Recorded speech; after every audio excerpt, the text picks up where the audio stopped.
আচ্ছা, কার এখন জামাই ষষ্ঠী দেওয়া হচ্ছে? তো সকলকে জানাই শুভ জামাই ষষ্ঠী।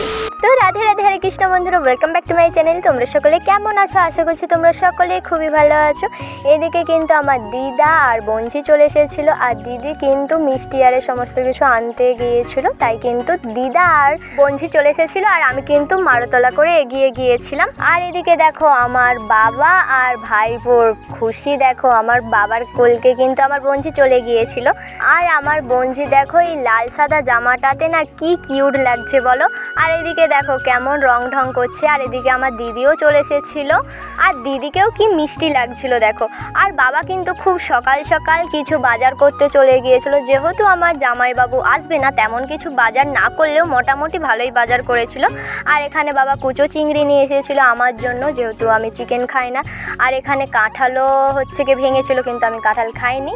আর এদিকে আমার দিদি চপ নিয়ে এসেছিলো, সেই চপ দিয়েই কিন্তু এখন মুড়ি খাচ্ছিলাম। চপগুলো কিন্তু খুবই টেস্টি ছিল, আর অনেকটা বড় বড়ও ছিল। আসলে কাঁঠাল খেয়ে খেয়ে না আর ভালো লাগেনি কাঁঠাল খেতে। আর এদিকে আমাকে বঞ্চি বলছিল, মাসি তুমি গান চালাও। আর আমি দেখো গান চালাতে না চালাতে দেখো দু ভাই বোনের কেমন নাচ শুরু হয়ে গেছে। তো ওদের সঙ্গে সময় কাটাতে, বিশেষ করে আমার বঞ্চির সঙ্গে সময় কাটাতে তো আমার খুবই ভালো লাগে। আর এদিকে দেখি ভাইপোর জুতো ছিল, সেই জুতোকে কেমন আমার বঞ্চি দেখো দু পায়ে পরে নিয়েছে উল্টাভাবে। এমনিতে বড় বড় জুতো কেমন একটা লাগছিল, আমার তো প্রচুর হাসি লাগছিল। আর এদিকে মা বলছিল চিংড়িগুলোকে একটু পোস্তুর মতো করবে। আমি বলছিলাম না, ওইসব কিছু করতে হবে না, শুধু ভাজা ভাজাই করে রাখো।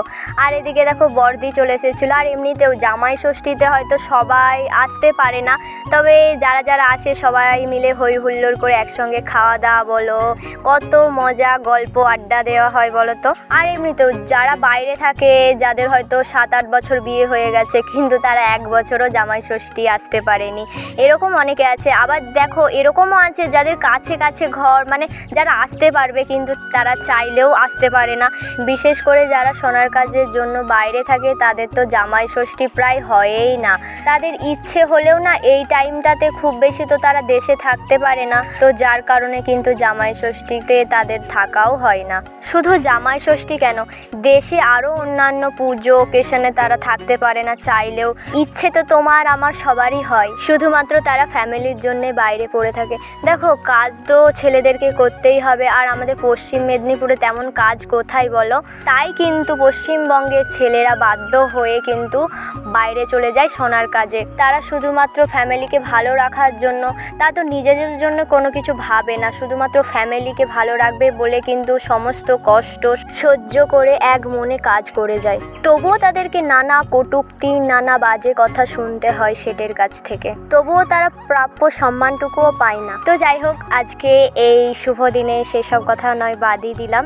এখানে আমার বড় পিসি আর বড় পিসামশাই ছিল, তো কাকিমা কিন্তু অনেকই আয়োজন করেছিল। তো সবাই ভালো থাকবে, আজকের মতো টাটা।